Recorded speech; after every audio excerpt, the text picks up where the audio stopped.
Hello, everybody, and welcome to a Business First, the Street Soccer Foundation business slide video to help young budding entrepreneurs, CEOs, and CMOs. In uniform, got to be branded, huh? So, in these strange times, we've got about 30 days, hopefully less, and we're going to be bored. So, we're going to give you something to think about how you might be less bored and actually, on a positive, might come up with a business or a brand idea that can fly. Okay, so I've done a wonderful presentation for you, and of course it's wonderful. I did it. Stop laughing. And I'm going to share my screen with you. There we go. And I'm going to reveal the topic. So, thinking about starting your own business. Of course you are. All budding entrepreneurs in them. The great little minds of yours. Could be big minds too. Mine's not so big, but it's grown over the years. And I think we've got a real opportunity for digital businesses through social media to play a really positive change going forward from a retail perspective, from technology and socially good causes, which we'll come on to in a moment. So, very important to start with. Does your idea solve a problem? I can tell you every successful business ever created to right now to the next 100 years will have gone through that process. It might not have done it completely cognitively, but it would have definitely known that their idea was a winner. Okay, so let's start there and think about your idea and does it solve a problem? Stage one. So if you're already bamboozled, I've tried to keep things really, really simple because I realize that none of you might have ever seen anything like this before.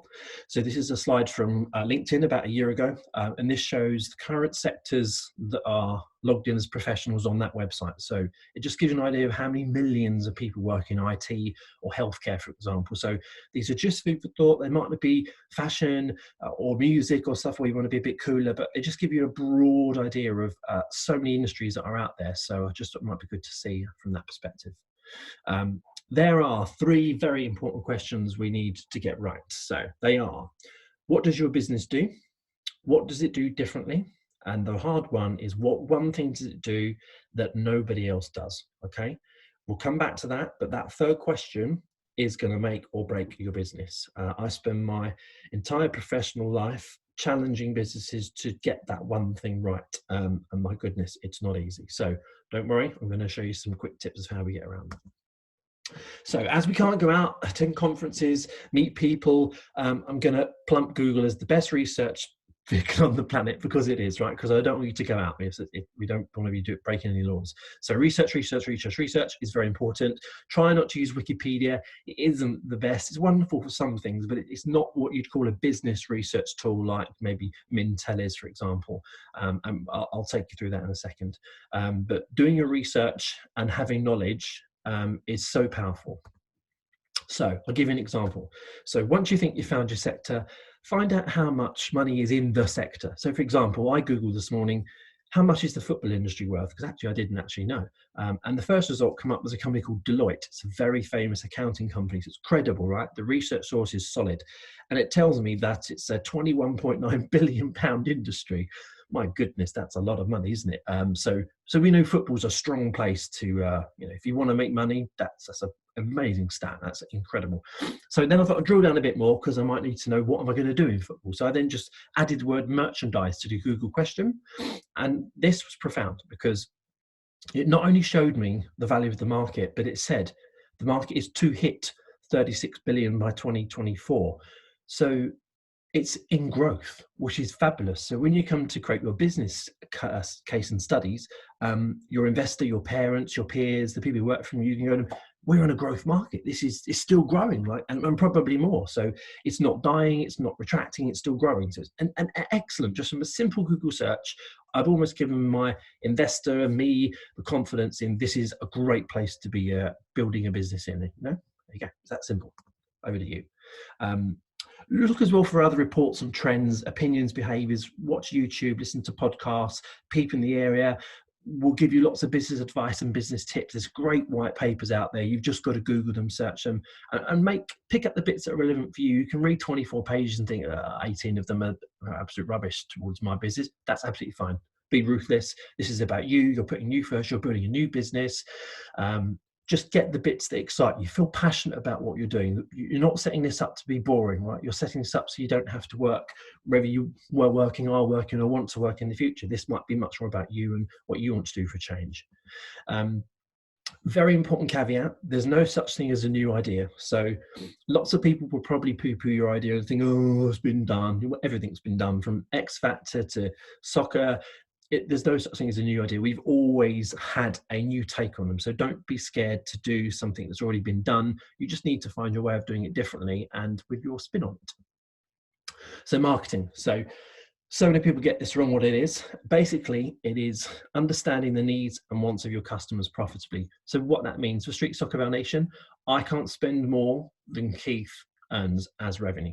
Okay, that's simply it. So I have to be very cost effective on how I do social media, create videos, get you guys on the program, and grow the business in a very organic way. So that's what marketing does. It nurtures both customers' needs and wants. So difference is I want a Lamborghini, but I actually need food, water, and air. So one is very, very different from the other. So let's just get that out there. Okay, another confusing one. All the time I get asked this, what is a brand, right? A brand can only be three things, period. It's either a logo, a symbol, or a phrase. And it can be three things, and here's an example. So you probably know the brand Gymshark, only about 5 years old. Guy Ben, who I know, done very, very well. It's a £100 million business now. In the middle is his logo. On the left is his symbol, and on the right is his phrase. So when he launched, was with the one on the right, it said Gymshark Fitness. He wanted for people to know very quickly what Gymshark was. I mean, what does it say on the tin? Fitness. I mean, you'd be crazy if you didn't understand what that was when you looked at it. Another good example is Street Soccer Foundation. So naming your company and your brand, I think, is going to be the hardest thing you can do. It can be amusing, meaningful, or charitable. Again, Street Soccer says what it says on the tin, but it could also be your name. Remember some of the biggest retail monster brands in the world: John Lewis, Jack Wills, Selfridge is going over 130 years or whatever it is now. They're all somebody's name. So if you've got a funky name, or if you've got a boring name like my name, Kevin, that's bloody boring, I can tell you. It might work. Join your surname and first name together, make a new word. Remember Dropbox, Google, Snapchat. These are new words. 10, 11, 12 years ago, most people hadn't heard of Google. It's only a brand new word that been going since 1994, but took years to get it. But all those fun things aside, it's very important that when you check or create a name, that no one else has got it. So do your Google searches, look on Facebook, see if anyone's got a similar name. If they have, you can't use it, and you've got to think of something differently. And once you've done that, register your Instagram or Facebook page, get it logged so you've got it tight, okay? Get on it. You might not need a .com, and actually the reason why I'm going to say using Instagram and Facebook is they're free, and you don't need the domain and all that rubbish that comes with the website. And not all businesses need a website anymore. There's plenty of Instagrammers who have an Instagram account. Job done, huh? So you'll need to create a logo, and I'll give you a really cool logomaker.com here. And interestingly enough, the way they had to create their business was they dropped the E out of their word maker. So food for thought, if that's the right thing to do for you, happy days. Like, there's no rules anymore. So there's other ways of thinking about it. Be inventive, be disruptive with all those kind of things.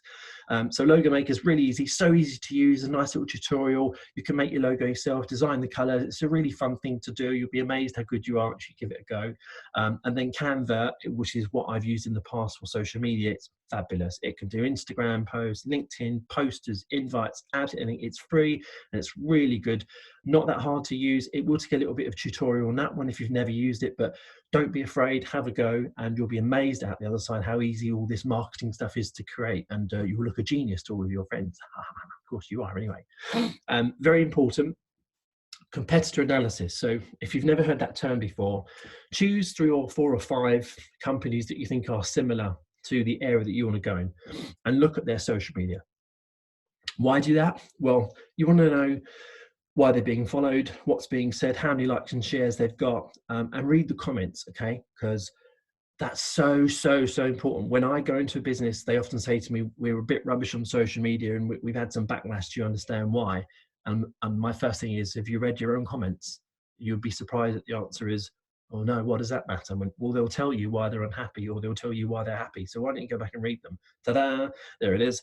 So, and just reading the sentiments and comments helps you create your own posts and your own ideas, or keep you away from ideas that have gone wrong. So, be very mindful. Also, by looking at 4 or 5 social media marketing, remember you are looking at the main corporate business marketing plan that's been signed off by a mega cool CEO like Keith. So you're looking at the gummings of all of their thinking. Lots of people, money's gone into this. So be smart and have a little nosy. Be nosy. It's good to be nosy. We love nosy. And then the dreaded question, can it make money? How are we going to make money? Or indeed, like Street Soccer Foundation, how we add value to society. So you are one or the other or both. So decide how you're going to make your money and what your pricing point might be. If you're in retail, it might be 10 for jeans, 20 quid for lipstick, I don't know. You will know by the research how much to charge and how you're going to make the money and how they take payment. So that's another question we can answer after this. So checklist time. You have an idea that solves a problem. You know the market you want to be in. You know that it's profitable, it's in growth. You have a company name. Woohoo! You have a brand. You have a logo. You've done it. You've done some competitor analysis. You're knowledgeable. You know what's going on. And you know how to make money or change society. Now, coming back to that dreaded slide, have you got a strong USP, which is a unique selling proposition? And it's basically this. What one thing can you do, does your business do, that you've created that no one else does, or you do better than everybody else? If you can answer that question, well, hey, we are really into some serious stuff here, because at the moment, that's at every single business in the world runs by those three things. And the third one is what normally breaks or makes a business. So there you go, top tip, that's how you become a millionaire, fingers crossed. So you've set up your business page, you've got a proof of concept going, get some friends and feedback, and listen to the feedback that may be a bit more harsh, that you don't really want to hear to. You know, mum and dad are probably going to think you're a genius. Oh, it's amazing, it's amazing. It might not be as amazing as you think it is. So be careful you get some feedback on. And the other side of the coin is if the feedback is severely harsh and you think, oh, I'm really put off now, don't be. Go back to your research, go back to the people that are in this area and see what the gap is, and be brutal and brave with yourself. And this is supposed to be an inspirational exercise, and it is. It's hard work, but it's really fun. And I can tell you the success that I've got out of it as a CMO and working for Street Soccer Foundation has been absolutely so rewarding. So I can tell you, sitting here smiling in the middle of a COVID virus, that there's hope for us all. So finally, continual competitor analysis. So keep going back to those 3, 4, 5 brands, keep looking at them, keep seeing what they're doing, set up alerts, make sure you're on top of them, right? They will find great ways to do things. You'll find greater ways and better ways and ways that you want to do it your way. Be inquisitive, think differently, be brave. So what if someone else done it? You can do it better and smash it. Make it pink, make it fluffy, make it jump, make it dance. Do something that no one else has seen. Make people be entertained. It's a great thing businesses have forgot to do. It's very serious. So if you can bring a bit of light-heartedness to your business and your people and be kind, you're doing a wonderful job. So it's been my pleasure to host the first ever video tutorial to you guys. I wish you the very best of luck. It's been my absolute pleasure. You can email me through Street Soccer Foundation and/or Keith if you've got any further questions. Good luck, and let's get you to the millionaire and the yachts in Monaco. Goal scored.